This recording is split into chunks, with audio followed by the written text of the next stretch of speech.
성도 여러분, 우리가 이제 뜨거웠던 2박 3일간의 여름 산상수련회가 드디어 대단원의 막을 내리는 폐회 시간이 됐습니다. 첫날 여러분이 이 산에 오를 때에 참 무거웠던 발걸음들, 답답했던 마음 상태를 한번 지금 가만히 들여다보십시오. 뭔가 조금 막혀 있었던 것이 풀리는, 이렇게 뚫린 그런 영혼의 숨통이 트인 그런 느낌을 받으십니까? 아멘. 근데 우리가 기억해야 될 무서운 현실이 하나 남아있어요. 그게 뭐냐면은 수련회에서 진짜 승부는 이 산 위에서 눈물 콧물 쏟아가면서 기도하는 여기가 아니고 저 산 아래에서 이루어진다는 겁니다. 네. 진짜 영적 전투는 산 아래 내려가서 여러분들이 치열하게 일상을 살아갈 때 거기서부터 막 다가올 거예요. 돈과 쾌락과 유혹의 거대한 쓰나미처럼 밀려오는 저 사납고 거친 세상 한복판으로 걸어들어가는 순간부터 우리의 진정한 영적 전투가 시작됩니다. 그렇다면 이제 우리가 이 산을 내려가기 전에 여러분의 가방에다가 가장 먼저 챙겨 넣어가야 될 절대적인 진리의 무기가 있다면 그게 뭐냐? 오늘 보면 열왕기하 1장의 말씀은요, 절망의 위기 속에서 멸망으로 곤두박질치는 어리석은 자의 모습과 또 똑같이 죽음의 문턱에 다다랐지만 그곳에서 살 길을 찾아낸 지혜로운 자의 모습을 대조해주고 있습니다. 오늘 우리가 기억해야 될 게 바로 이거예요. 교만하게 자기 힘을 믿고 버티는 사람은 반드시 죽습니다. 그러나 자기 위치를 지키고 하나님의 주권 앞에 무릎을 꿇는 자는 반드시 살 길을 얻습니다. 그래서 오늘 본문의 배경을 잠깐 보면 북이스라엘 역사상 가장 악랄하고 악독했던 왕, 끔찍했던 왕을 꼽으라면 아합 왕이겠죠. 북이스라엘의 왕은 원래 어떤 자리냐면 하나님을 섬기는 자의 모형입니다. 그래서 하나님이 사울을 세우고 다윗을 세우고 솔로몬 세우고 할 때 그 모든 왕들에게 공통적으로 주셨던 것은 하나님을 어떻게 섬기는지를 백성에게 가르쳐라 그거였어요. 그래서 사울은 그걸 제대로 못했지만은 다윗은 늘 시편을 통해서 말씀을 통해서 자기 신하들에게 백성들에게 말씀을 가르쳤어요. 시편을 보면 그게 자세하게 나와서 우리가 시편 강의할 때 그거 봤었죠. 다윗은요 백성들을 쉬지 않고 성경을 가르치고 공부시키고 하나님의 말씀을 외우도록 만들었던 왕입니다. 그래서 그렇게 말씀을 가르쳤기 때문에 지금까지도 존경받는 위대한 왕으로 남을 수 있는 거예요. 그런데 이렇게 하나님을 섬겨야 될 왕으로 세움받은 아합 왕이 어떤 짓을 합니까? 하나님을 섬겨야 될 거룩한 자리를 버리고 이방 여인 이세벨과 결혼하면서 나라 전체를 바알과 아세라 우상 숭배의 소굴로 만들어버리고 말죠. 나아가서 하나님의 선지자들을 죽입니다. 엘리야의 목에 현상금까지 걸어버려 이 천인공멸 짓을 하게 된 겁니다. 더 기가 막힌 거는요, 아합이 자기 두 눈으로 갈멜산의 기적을 똑똑히 봤어요. 자기가 그렇게 믿고 의지하던 850명의 거짓 선지자들이, 아세라 선지자와 바알 선지자들이 정말 하나님의 심판의 불 앞에서 멸망당하는 것을 자기의 두 눈으로 똑똑히 봤는데, 그럼에도 불구하고 아합이 끝끝내 회개하지 않았던 가증한 죄인이었습니다. 여러분 기억하세요. 하나님을 멸시하는 자는 하나님도 그 사람을 멸시합니다. 결국 하나님을 멸시한 아합의 말로가 어떻게 되는지 아세요? 열왕기상 22장 38절입니다. 그 병거를 사마리아 못에서 쓰시는 개들에게 피를 핥았으니 여호와께서 하신 말씀과 같이 되었더라. 거기는 장기들이 무고하는 곳이었더라. 아멘. 전쟁에 나갔다가 죽어요. 그것도 제대로 화살 맞아 주면 어떤 병사가 그냥 화살 쐈는데 이게 잘못 날아가서 참 기가 막히죠. 잘못 날아갔는데 아합이 맞아 죽어요. 근데 얼마나 전쟁이 맹렬하면은 왕이 맞았으면 급하게 빠져나와야 되는데 빠져나오지 못한 거예요. 그래서 거기서 견디다 하다 결국 죽고 만 건데 이제 시체를 수습할 시간도 없었던 겁니다. 전쟁터에서 뒹굴던 시체를 겨우 수습해서는 아합의 피로 범벅이 된 병거를 창녀들이 목욕하던 사마리아 못에 가서 씻는데 거기 들개들이 몰려와서 피를 핥았다라는 거예요. 보십시오. 하나님을 버린 인생의 끝은 바로 이렇습니다. 개들이 피를 핥는 비참한 저주로 끝난다라는 거예요.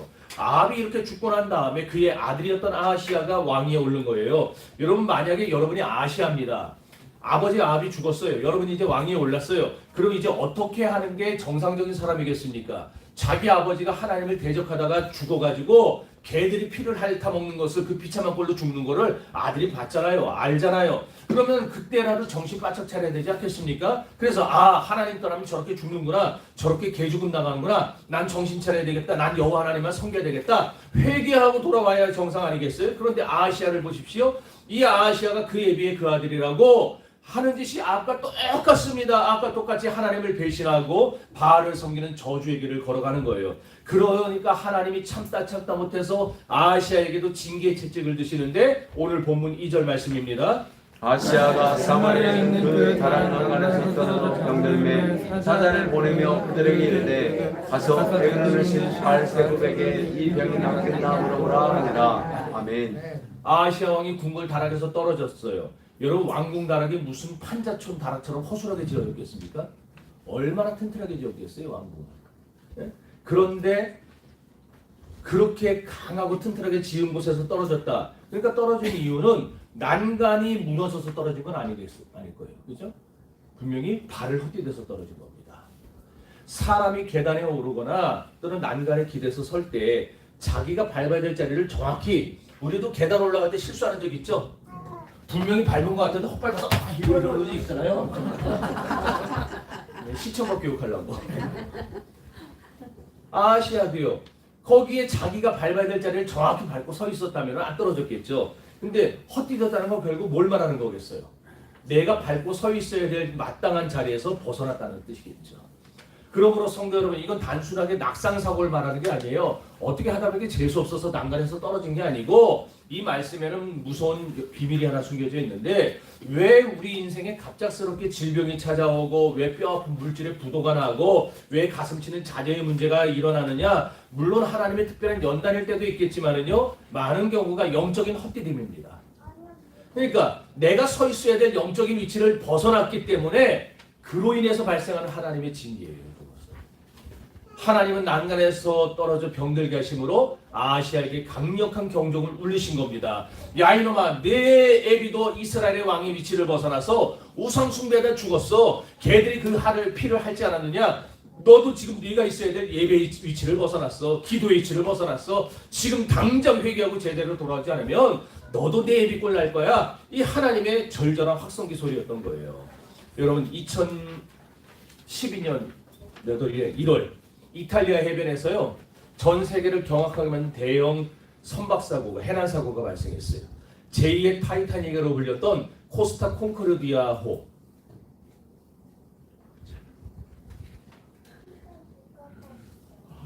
코스타 콘코르디아 얼마나 웅장하고 큽니까? 저 배 안에 수영장, 카지노까지 다 들어있어요. 4,200명이 탔습니다. 4,200명. 근데 이 배가 침몰했어. 왜 가라앉았는지 아세요? 폭풍우가 몰아쳐서가 아니고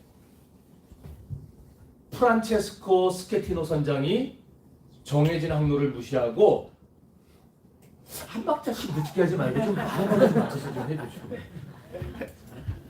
그 진하게 안 되겠어.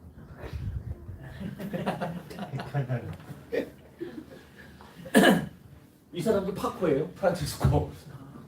프란체스코 스케티노 선장이 자기 실력 좋은 거 과시하려고요, 정해진 항로로 가면 아무 문제 없는데 해안가에 붙어가고 묘기 부리다가 배 가지고 묘기 부리다가 암초를 들이받아서 파손한 거예요. 그나마 육지 가까운 곳에서 파손해서 참 안타깝죠. 32명이 죽어요. 근데 그 사람도 안 죽을 수 있었잖아요. 저 사람이 저짓말 안 했으면. 그래놓고는 더 끔찍한 게 뭔지 아세요? 승객들이 파손해서 지금 죽어가는데 물에 빠지고 있는데요, 지 혼자 구경정 타고 도망갔어요. 배 버리고. 그래서 32명이 죽은 거예요. 우리나라 옛날 세월호도 그랬죠? 그 인간 지금 풀려났어요? 감옥에서? 그런 거는 그냥 사형시켜야 되는데 그러지 않아요? 아니, 애들이 지금 막 비명 지르고 죽어가는데 여러분 선지들 가만히 계시면 됩니다. 그러면 안전합니다. 아주 나쁜 놈 아니에요, 그거. 이런 놈이. 그 사람들한테 고소당한 거 아닌가 모르겠네. 선장이 자기의 위치를 벗어난 대가로 32명이 죽은 거예요. 여러분, 그런데 영적인 원리도 이와 똑같아요. 하나님께서 왜 여러분을 가정의 가장으로 세우고 교회의 직분자로 세우고 기도의 어머니로 용사로 세우셨는지 생각해 본 적 있으세요? 그게 여러분이 서 있어야 될 생명의 항로고 영적인 위치이기 때문이에요. 네. 다른 사람 세워서는 안 되니까 여러분이 딱 거기에 적합한 사람이다. 아멘. 여러분이면 반드시 해낼 것 같기 때문에 여러분을 그 위치에다 세워놓은 거예요.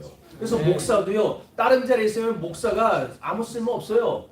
강대상에 서서 말씀을 선포하고 기도의 자리에 엎드릴 때 목사가 가치가 있는 거예요. 그래서 하나님도 목사는 그 자기 자리에 서 있도록 만들어 놓으시고, 장로님과 권사님들도요, 성도들을 품고 눈물 흘리고 기도하는 십자가의 자리에 서 있도록 만들어 놓으신 거예요. 괜히 직분 준 게 아닙니다. 교회가 이분이 교회 다닌 지 20년 됐으니까 이제 시무권사 시무장로 좀 줘야 되겠구나, 그게 아니고 성도들을 품에 안고 눈물로 기도하라고 권사 자리에 세워놓은 거고, 장로 자리에 세워놓은 거예요. 그리고 목사는 그런 성도들을 품에 안고 정말 그들에게 생명의 말씀을 먹여서 절대로 망하지 않고 죽지 않고 하나님 나라 갈 수 있게 만들어 놓으려고 하나님이 그 일을 하라고 목사를 세워놓으신 거예요.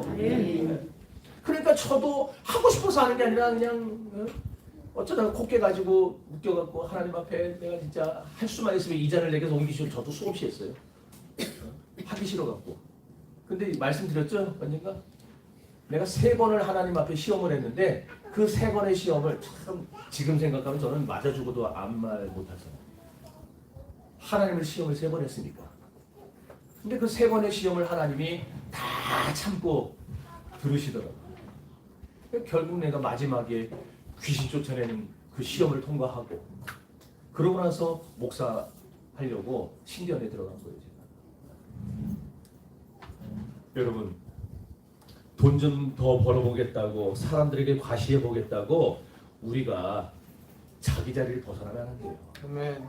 성도들도 세상과 타협하지 않고 예배를 생명처럼 지키는 자기 자리에 있어야 됩니다. 아멘. 11조의 자리 벗어나고 사명의 자리를 벗어나서 발을 헛디디는 순간 우리 인생의 코스타 콩코르디아호는 세상이란 암초에 부딪혀서 산산조각 나버리고 가는 겁니다. 근데 문제는 내가 내 위치를 지키지 못하면 나만 병드는 게 아니에요. 나만 문제 생기는 게 아니고 내 아내가 병들고 내 자식이 병들고 내 남편이 병들고 내 가족들이 병들게 되어 있습니다. 저는 제가 신학교 안 가겠다고 버티면서 하나님한테 왜 나를 목사시키려고 하냐고 막 대들 때가, 그때가 22살인가 그랬었어요. 22살 때. 근데 그때 하나님이 저를 치신 게 아니고 저희 어머니를 치셨어요.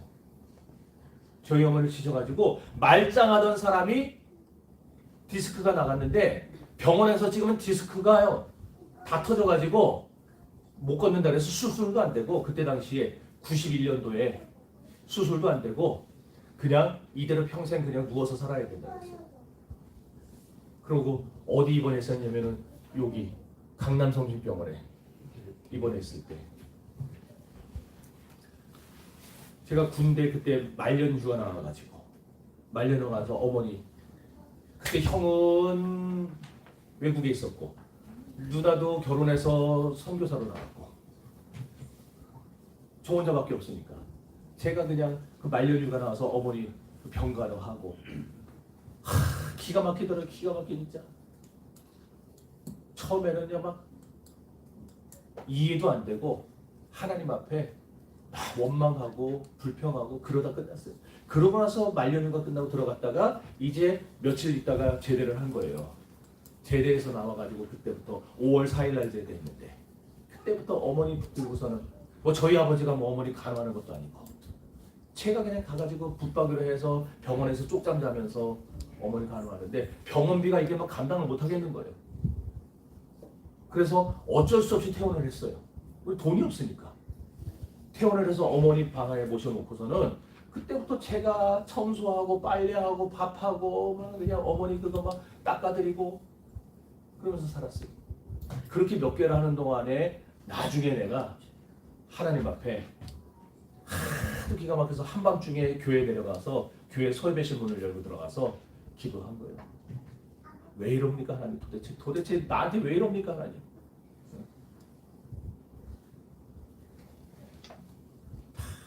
그 기도의 과정을 통해서 하나님이 내게 나의 문제가 뭔지, 나의 그 잘못이 뭔지,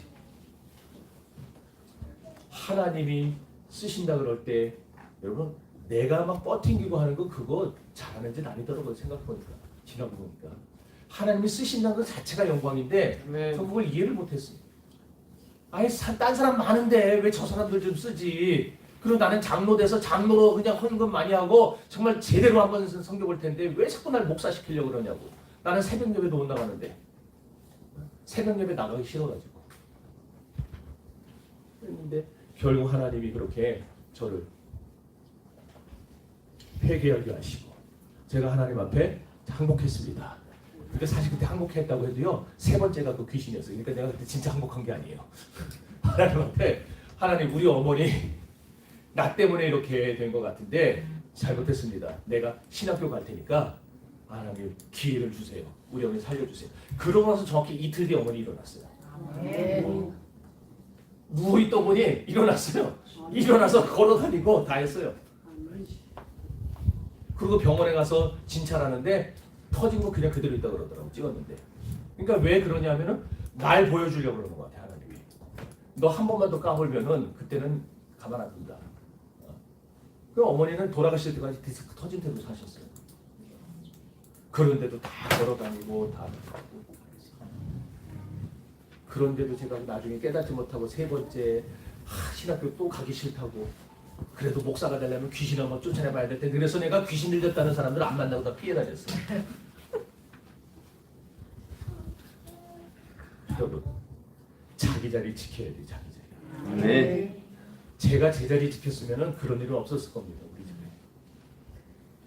제가 제자리 지켰으면은 우리 집이 갑자기 하루 아침에 부도나가지고 그냥 뭐 길거리로 쫓겨나고 그런 일이 안 벌어졌을 거예요. 근데 내가 내 자리를 안 지키니까. 아시아 왕이요 난간에서 떨어져 병이 들었어요. 당대 최고의 의사들을 다 불러들였을 겁니다. 뭐 우리식으로 말하면 금침도 맞아봤을 거고 산삼녹용까지 다 먹여봤겠죠. 근데 백약이 무효예요. 왜? 하나님이 치신 병은 하나님이 고쳐줘야지 사람이 손대갖고 낫질 않아요. 여러분 꼭 기억하세요. 병이 나면 병원 가세요. 가서 의사에게 진찰받고 의사에게 도움 받으세요. 그런데 여러분이 기도하다가 왜 이렇게 안 되냐? 이거 하나님이 치신 거구나 라는 생각이 들면은 하나님께 매달리셔야 돼요. 그래 하나님이 고쳐주세요. 자 이쯤 되면은 어떻습니까? 자존심 다 버려야 됩니다. 하나님 제가 헛디뎠습니다. 제가 위치를 이탈했습니다. 살려주세요. 엎드려야 되는 거 아니에요? 근데 이 정신 나간 아시아가 무슨 짓을 했는지 보십시오. 열왕기하 1장 2절입니다. 아시아가 사마리아의 피에 다른 강간에서 끊어져 그들의 사자를 보내며 그들에게 이르되 가서 에그로는 신 바알세불에게 이 병이 나가겠나 물어보라 하니라. 정말 기막히지 않아요? 바알세불이 무슨 뜻이냐면 파리들의 죄예요. 파리들의 죄.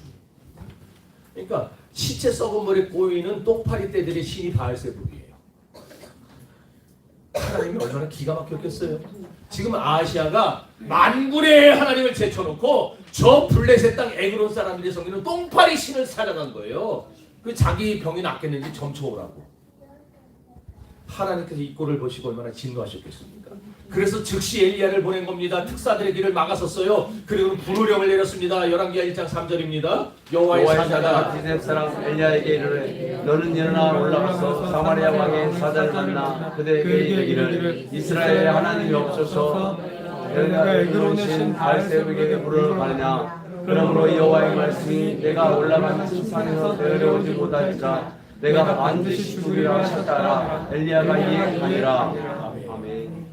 하나님의 이 무서운 저주를 듣고 특사들이 혼비백산에서 발길을 돌리죠. 왕에게 돌아갑니다. 그러니까 왕이 깜짝 놀라 묻는 거예요. 아니 에그론까지 가려면 몇 날 며칠이 걸리는데 어떻게 이렇게 빨리 돌아가냐? 그 특사들이 대답을 하는 거예요. 길을 가는데 웬 털이 많은 사람이 허리에 또 가죽띠를 띤 사람이 하나가 길을 막더니 왕이 침상에서 내려오지 못하고 죽을 거라고 하던데요. 그런 거예요. 이 말을 듣고 아시아의 반응을 또 보십시오. 진정으로 자기의 위치를 헛디뎠다는 걸 깨달았을 지혜로운 왕이었다면은요 그 자리에서 가슴치며 회개했을 겁니다. 아 내가 하나님을 모독해서 그러는구나. 나를 치신 분이 똥파리 떼들의 신이 아니고 하나님이시구나. 그걸 알았을 겁니다. 그러면은 그 즉시 죄를 뒤집어 쓰고 하나님 앞에 회개했어야 마땅하죠. 근데 이 미련하고 교만한 아시아가 어떻게 합니까? 뭐라고 털이 많은 가죽띠를 띤 자? 아니 그럼 분명 내 아버지 아합을 평생 괴롭히던 엘리야가 분명하다. 그놈이 감히 또 내 앞길까지 저주해? 여보라 당장 50부장에게 명령해서 그놈 좀 잡아와라. 내가 내 손으로 그놈을 찢어 죽이고 말 거다 그랬어요. 그거 찾아봐도 안 나와요. 성도 여러분 이게 바로 멸망하기로 작정한 인간. 죽음을 향해 죽을 길을 향해 미친 듯이 질주하는 타락한 인간 본성의 전형적인 모습입니다.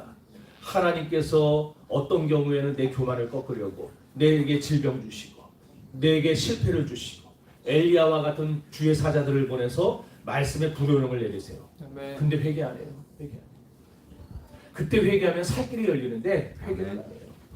아니 회개는커녕 눈을 부릅뜨고 하나님과 맞서 싸우려 듭니다.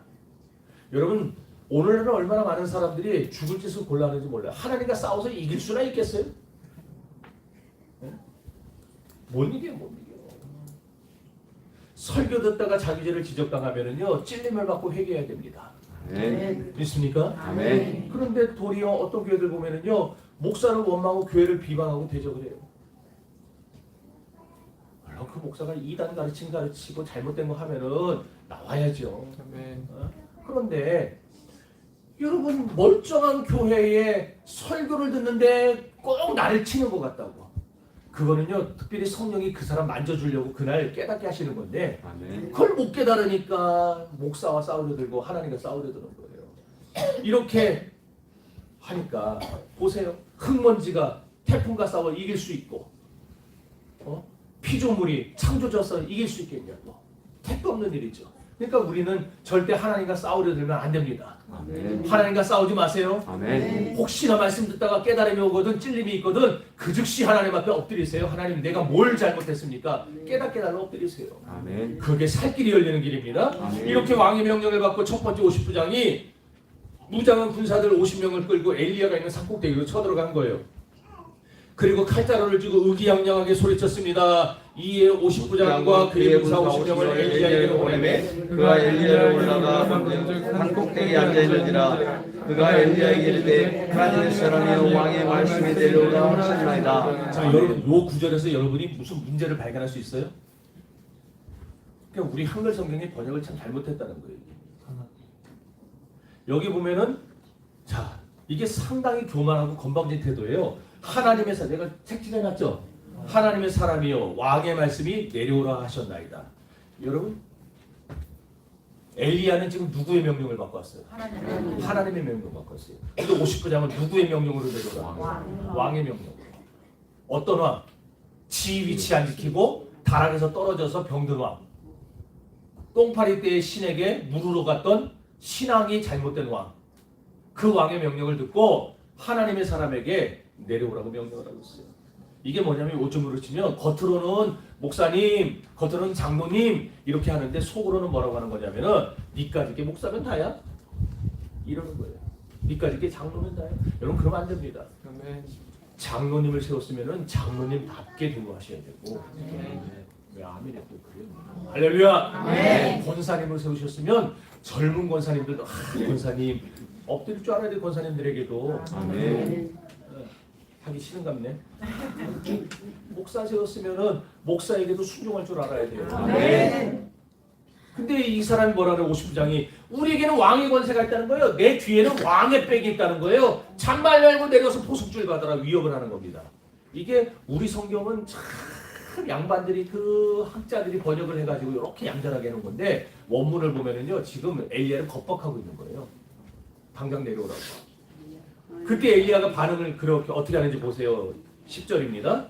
엘리야가 50명에게 하나님의 사람이면 불이 하늘에서 내려와 너와 너의 50명을 하늘지로다매 불이 곧 하늘에서 내려와 그와 그의 군사 50명을 살랐더라. 아멘. 속으로는 목사님 하면서도 빨리 시간도 없는데 이러니까 엘리야가 뭐라냐면은 내가 진짜 너의 말대로 하나님의 사람이 분명하면은 하늘에서 불이 내려서 너와 50명을 태워 죽일 거다. 그 목사도 또 얼마나 성질이 더러워요. 그러니까 저는 이런 사람들에 비하면 참 얌전한 목사예요. 나는 진짜 가만 봐도 아무도 인정을 안 해요.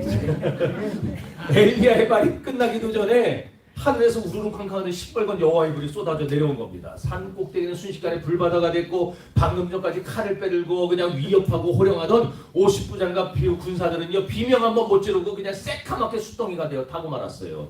하나님을 대적하고 주의 종의 권위에 도전한 자들의 끔찍한 말로였습니다. 자, 그럼 이 소식이 왕궁에 있는 아하시아에게 전해졌을까요? 안 전해졌을까요?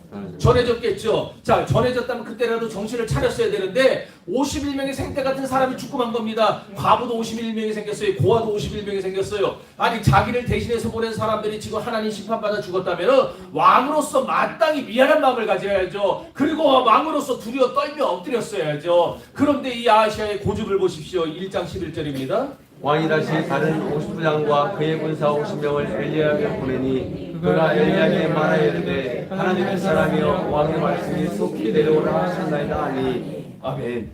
이게 정말 뒤지려고 죽으려고 멸망하려고 환장한 사람 아니에요? 끝까지 자존심을 굽히지 않고 그래? 네가 불을 내려?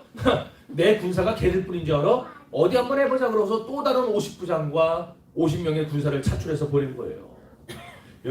여러분이 두 번째 차출된 50부장과 군사들입니다. 그러면은 첫 번째 갔던 사람들하고 마음 자세가 좀 어떻게 똑같을까요? 좀 다를까요? 왜 다를까요?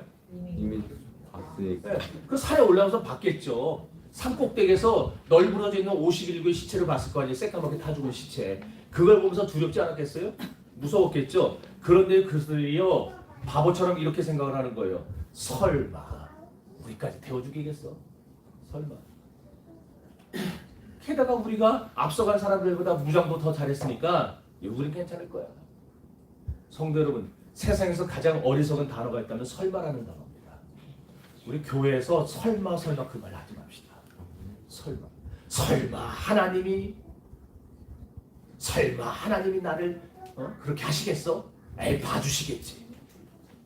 그거 설마가 사람 잡는다고 오죽하면 우리나라 속담에도 있잖아요. 설마가 사람 잡고 영혼을 파멸시키는 거예요. 설마 주일 한번 빼먹고 골프 치러 간다고 사업이 망하겠어? 제가 아는 장로님이 주일날 골프 치러 중국에 갔다가 하이난에서 땅 나이스 샷! 하고 죽었어요. 농담이 아니고 나이스 샷! 하는 시간 맞춰서 장로가 주일날 빼먹고 중국에 골프 치러 가가지고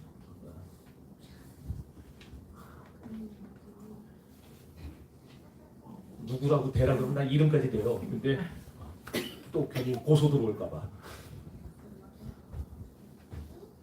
여러분, 하나님의 공의는 결코 인간의 얄팍한 타협에 속지 않아요.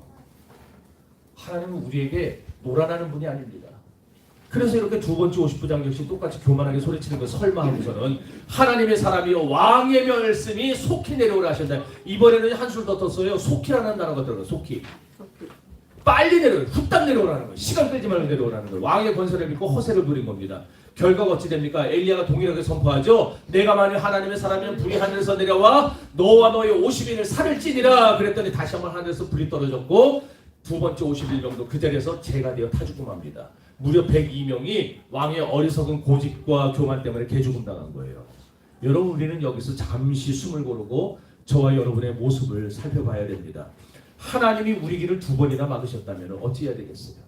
내 계획대로 밀어붙이다 사업이 한번 무너지고 건강이 또 한번 무너지고 계속 하나님 앞에 경고를 받는다면 우리가 어떻게 해야 됩니까? 내 알량한 고집과 자존심은 쓰레기통에 내던져버리고 구원의 뿌리 되시는 십자가 앞에 나와서 우리는 납작 엎드려야 되는 거예요. 여러분, 하나님의 자비와 긍휼에도 한계선이 있어요. 하나님이요 오래 참으시는 분이지만 영원히 참는 분은 아닙니다. 하나님이 우리에게 주신 구원의 기회가 지금 아주 오랫동안 계속되고 있어요. 이게 언제까지 갈지 모르지만 분명한 끝이 있습니다. 왜? 기독교의 역사관은 직선적 역사관이거든요. 시작이 있으면 끝이 있어요. 그래서 반드시 하나님은 정해놓은 마지노선이 있습니다. 그 선에 도달할 때까지는 수없이 기회를 주세요. 우리에게 돌아오라고 계속 모사를 보내시고 또한 전도자를 보내셔서 우리에게 깨닫게 하시고 돌아오게 만들 기회를 주시는데, 그런데 우리가 끝까지 돌이키지 않고 고집 부리면은요 결국 요 마지노선을 딱 통과하는 순간 지혜로운 다섯 처녀, 미련한 다섯 처녀처럼 그 마지막 시간이 딱 지나는 순간 문은 닫혀버립니다.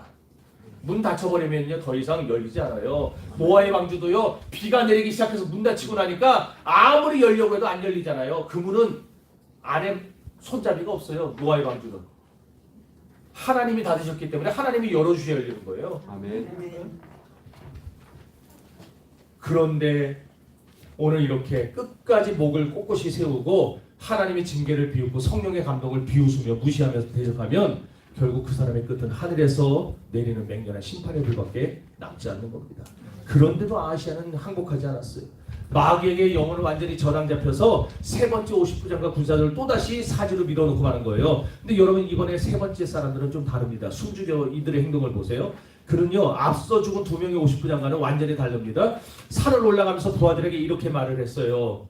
물론 성경에 안 나오는데 그 유대인들의 그 배경을 기록한 게마라나 이런 거에 보면은 전승에 있어요. 얘들아 이대로 올라가서 왕의 명령대로 칼을 뽑아들면 우리는 다 죽는다. 왕이 우리를 살려주는 게 아니다. 왕의 권세는 저 엘리야가 모시는 하나님의 권세 앞에 숫덩이에 불과하다. 우리가 살 길은 딱 하나다. 무기를 버려라. 그리고 산 꼭대기에서부터 바짝 엎드려서 기어 올라가자. 자 읽어봅시다. 1장 13절. 왕이 세 번째 50장과 그의 군사 50명을 보낸지라. 셋째 50장이 올라가서 엘리야 앞에 이르러 그의 무릎을 꿇어 엎드려 간구하여 이르되 하나님의 사람이여 원하건대 나의 생명과 당신의 종인 이 50명의 생명을 당신은 귀히 보소서.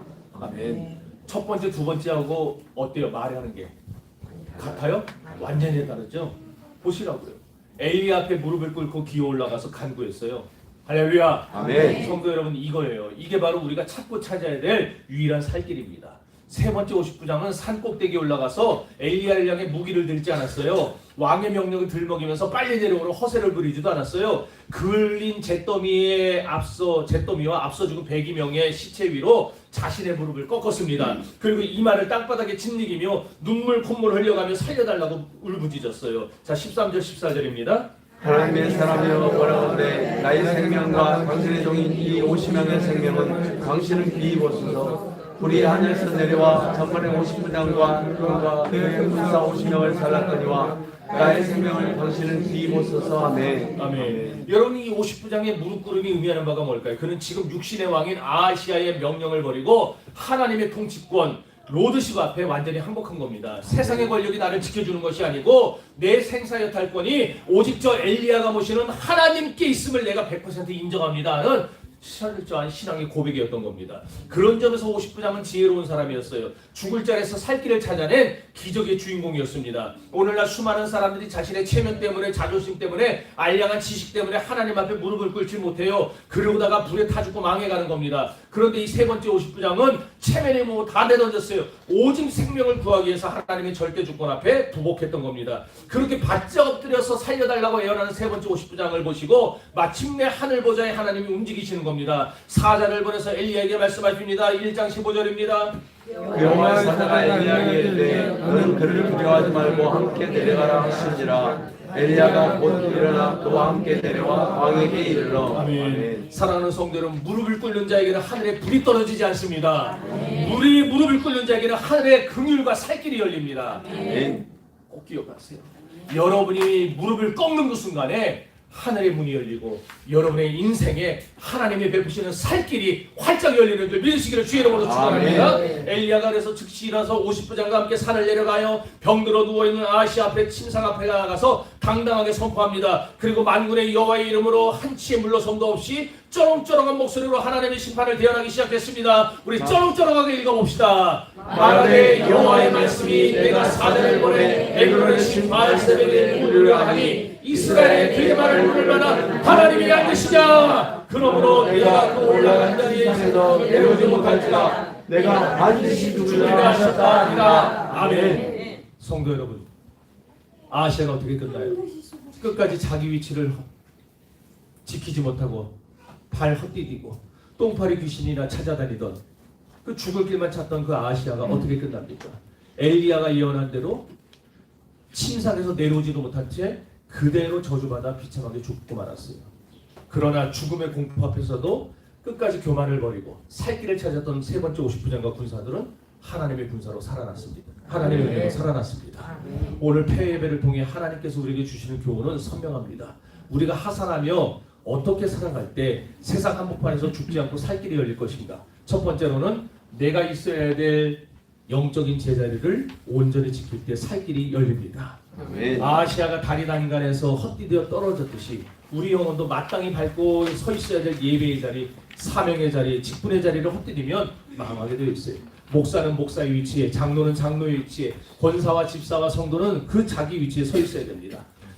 그러니 이제 산을 내려가시거든 세상의 돈과 성공에 기대지 마시고 영적인 난간에 기대시길 바랍니다. 여러분 자신의 위치를 정확히 지켜서 떨어지지 않고 넘어지지 않고 그곳에서 승리하는 여러분들 될 수 있기를 바랍니다. 아멘. 여러분이 제자리를 지키는 게 가장 완벽한 살 길인 줄 믿습니다. 아멘. 두 번째로 내 인생의 모든 문제를 언제나 하나님과만 의논할 때 우리에게 살 길이 열립니다. 아멘. 여러분의 얄팍한 생각과 경험으로 살지 마세요. 아시아처럼 세상의 무당이나 역술인, 세상의 인맥, 돈, 권력 이런 거 찾아다니지 마세요. 그런 사람들과 의논하는 자는 망합니다.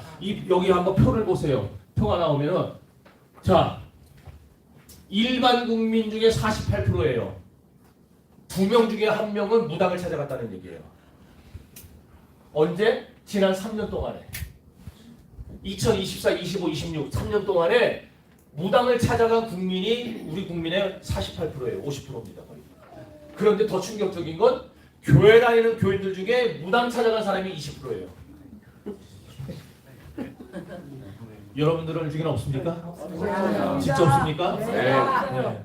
없어야 됩니다. 있으면 아우 진짜 우리 교회에 없으면 여기 적어도 5명 중에 1명은 있어야 되는데 없단 말이에요? 그럼 다른 교회에 더 있다는 얘기지. 수십 년 동안 몰라요. 네. 잘하셨어요. 와 내가 이 표를 보고 나서요. 이 조사한 거 통계를 받아들고 나서 와 하나님이 우리 대한민국을 버리시지 않을까. 무섭더라고요. 일반 국민이 절반이 저래도 나라가 망조가 된 건데 지금 기독교인들이 20%예요.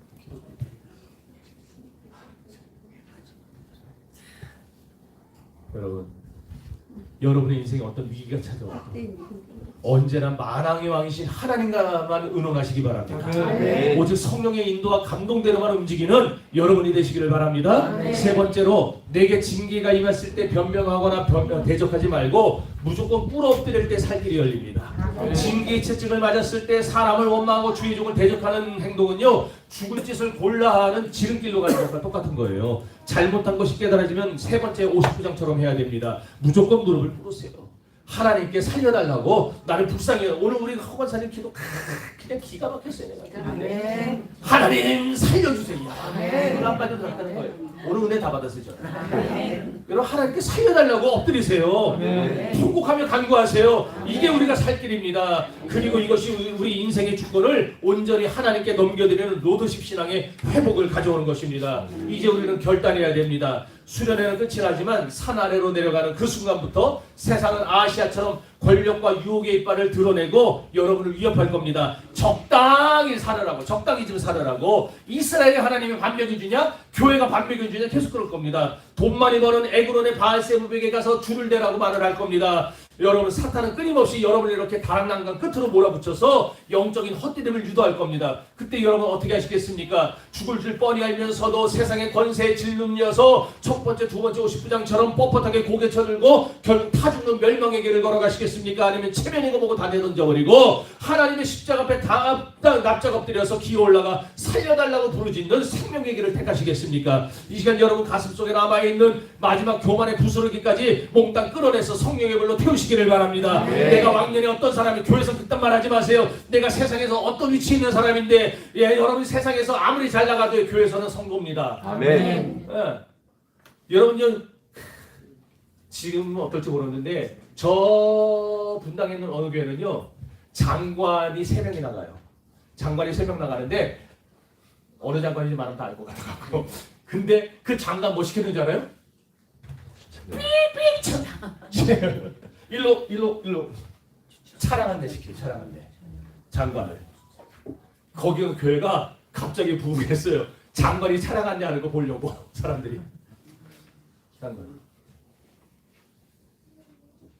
그리고 한 명은 예배 안 내고 딱 서가지고 딱 서서 들어오시면 어서 오십시오. 이쪽으로 앉으시죠. 예배 안 내고 시켜요. 세상에서는 장관이지 교회에선 장관이 아니에요. 교회에선 성도입니다. 아멘. 그렇게 겸손하게 엎드릴 때 하나님이 붙드시고 살 길을 열어주시죠. 아멘. 이 교회는 아니었음 그런 역겨운 자존심 다 버려야 돼요. 이 교회가 아니었어. 그 사람 아니었어도 교회는 살아남았어요. 아멘. 왜? 하나님의 교회니까. 아멘. 하나님이 책임집니다. 아멘. 예. 우리 착각하면 안 돼요. 내가 교회를 붙잡고 살아온 게 아니에요. 교회가 있었기 때문에 내가 살아온 겁니다. 아멘.